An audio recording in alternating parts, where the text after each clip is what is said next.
எதுவென்று எனக்கு மறைத்தாலும் என் கண்கள் ஏமாறுமா?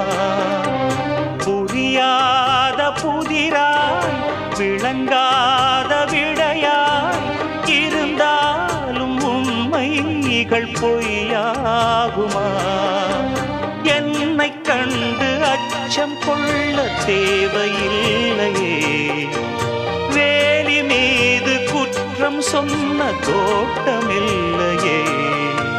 நண்பன் என்று என்னை ஏக்கும் நாள் வரும், அந்த நாள் வரும்.